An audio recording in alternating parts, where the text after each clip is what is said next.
I'm a strong believer of drilling. That is cheap at any cost, and then you know. Right.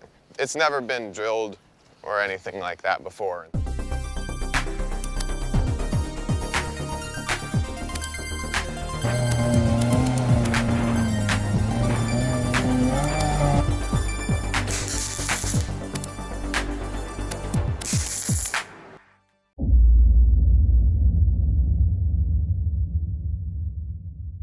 Welcome back to Afternoon Garage.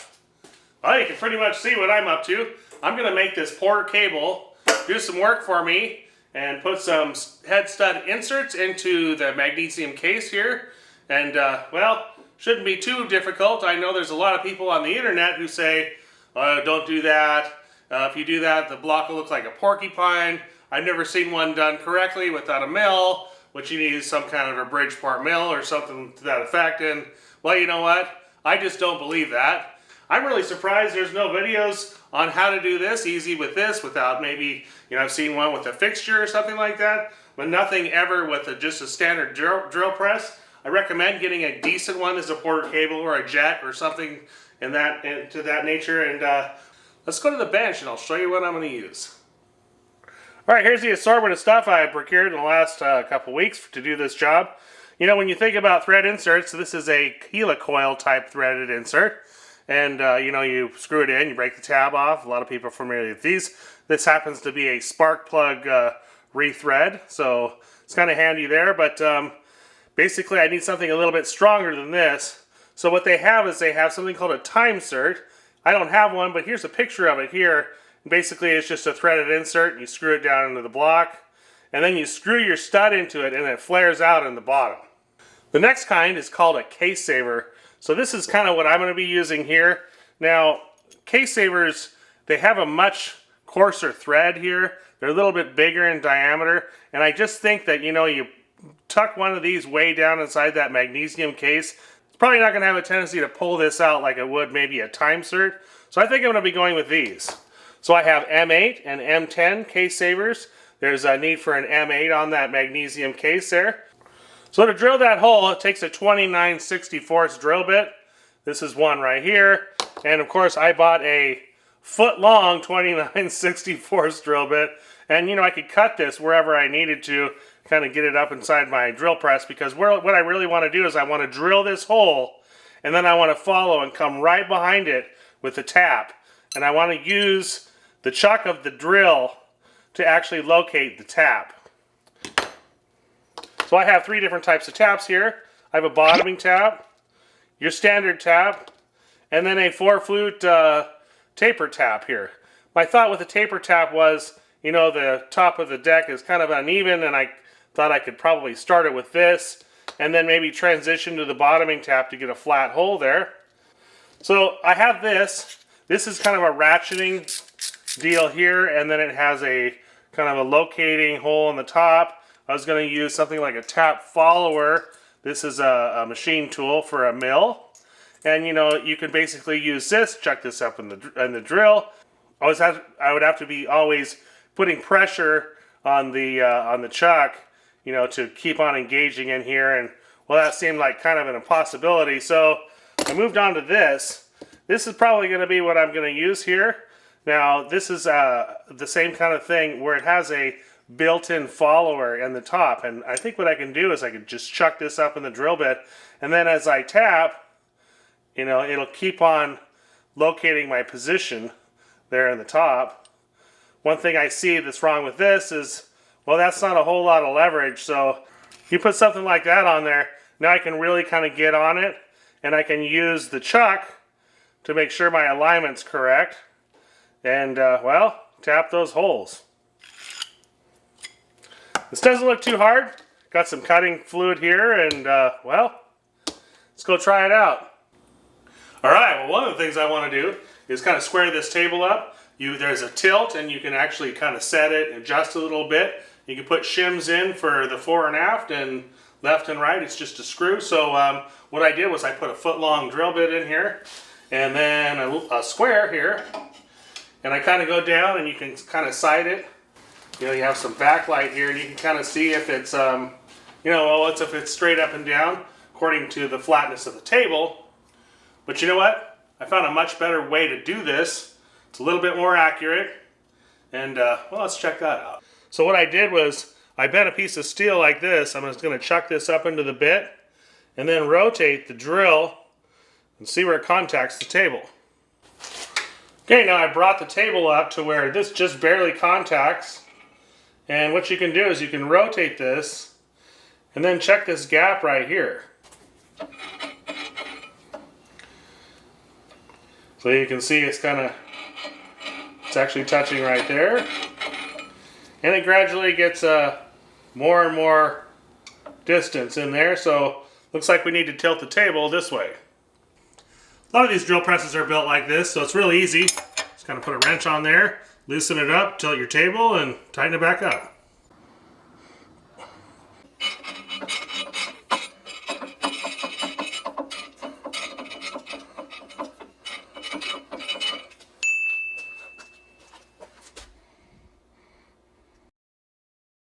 Drill holes, drill holes, drill holes. Right. See?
If you see that, those are some really fine shavings. And boy, it really kind of galls up in there, so you gotta keep on taking it out, putting it back in, and maybe I'll try a different kind of tap oil, but yeah, this is taking forever this way. It's especially bad right here at this spigot. Those aluminum blocks will work pretty good to, well, lift this thing up a little bit to clear those studs.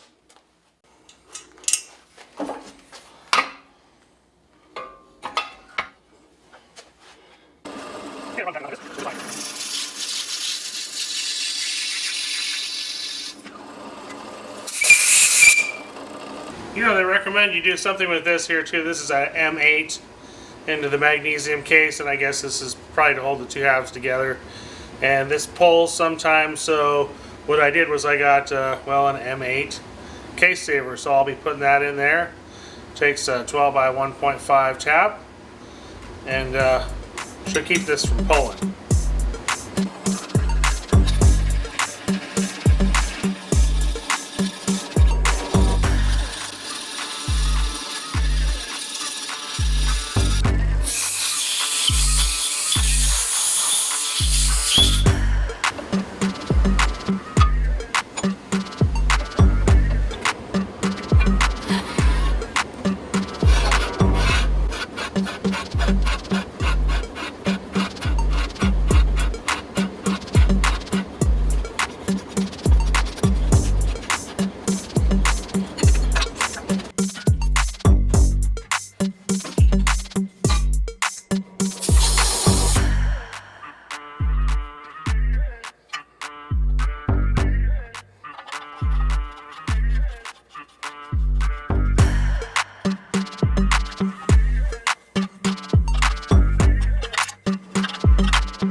You know what I measured, and that insert was a little proud of that hole, so took a little piece of copper wire, wrapped it around an M8 screw, and was able to turn this in. This Loctite 272 dries in like 4 to 6 hours, so it can move around a little bit. I kind of like it.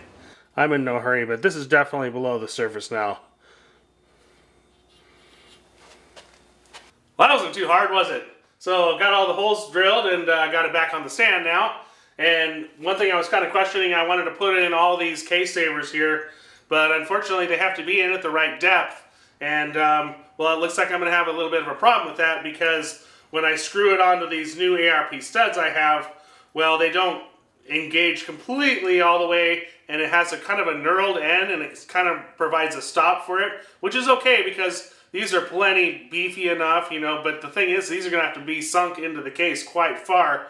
So what we want to do is we want to take a height measurement from the spigot here to the top of the threads.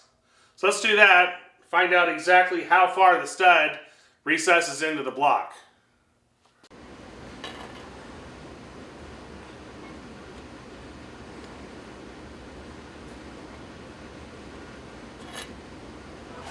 So you can see these are going to need to be installed pretty deep, especially, you know, like I said, when these don't thread all the way on there, well, this case saver is going to be way down inside of that hole in order to get 135 millimeters. So what you don't want to do is, yeah, you don't really want to screw this down in there and use like a stud installer, because unfortunately, if it gets in there and it's not deep enough, it's going to jam, bind up, and of course, this is never going to come back out, and then you're going to have differing stud heights, and well, that's not really good. Another thing is, you won't have good thread engagement at the top here. You really kind of want to maintain that 135 millimeter distance from the spigot to the top of the threads. So let's take this 1/2 by 20 bolt, screw it down in there, right to where it hits the spigot, see how deep they are, and well, see if I need to use that bottoming tab to flatten the hole out a little bit.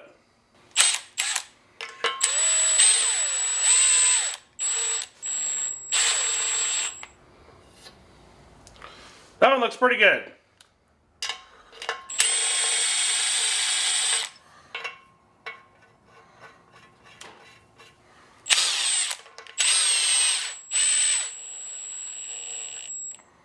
That one also looks pretty good.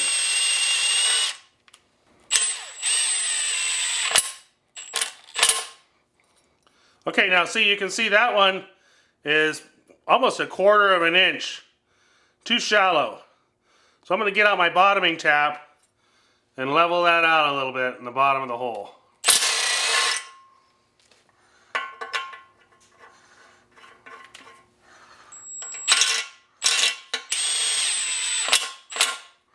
And same thing with that one.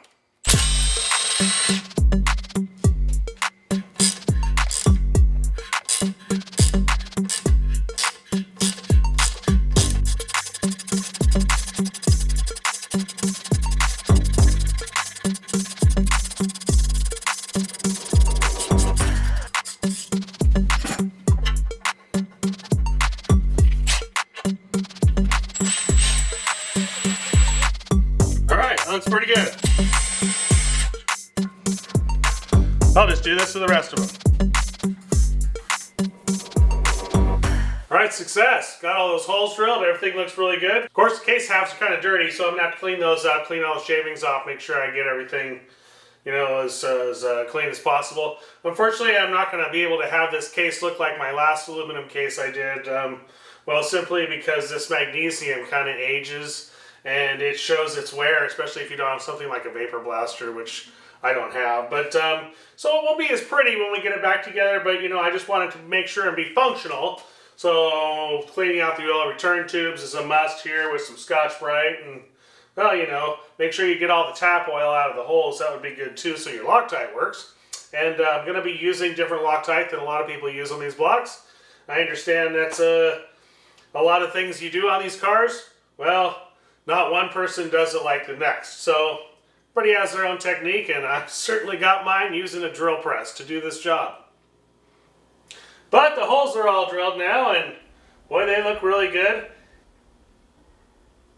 And I think what I'm going to do is I'm going to put the studs in and the stud inserts in when I put the heads on and the cylinders. And probably what I'm going to do is I'm going to kind of loosely assemble it, maybe tighten it a little bit, and then have it all glue up within that 4 to 6 hour time period. Once I get the case halves together and everything, I think that'll produce the best results for me, especially, you know, because if these holes aren't completely perpendicular, well, you know, you're not going to get the studs not going to cooperate very much. But I don't really think I'm going to have many problems like that. In fact, I don't think I'm going to have any issues getting this thing together. Those studs look straight up and down, and boy, I saved a lot of money. So next week, I think what I'm going to do is I'm going to, well, put it back together. You know, assemble the crank and at least get the case halves glued together. Once again, there's a million ways to do that. You know, people do it this way and that way, and well, I'm going to kind of do a combination of this and that, and well, get it stuck together and just hope it doesn't leak. And there's lots to talk about on that subject, so we'll save that for next week. And if you got anything out of this, give me a like and subscribe if you haven't. Thanks for watching. Alright, well, I got, Alright, well, I'm done drilling holes. Drilled that last, Alright, well, I'm done drilling holes, and I did, Alright, well, I'm done drilling holes, and you know, this lens is freaking dirty. What the hell's all over my lens? I clean that up.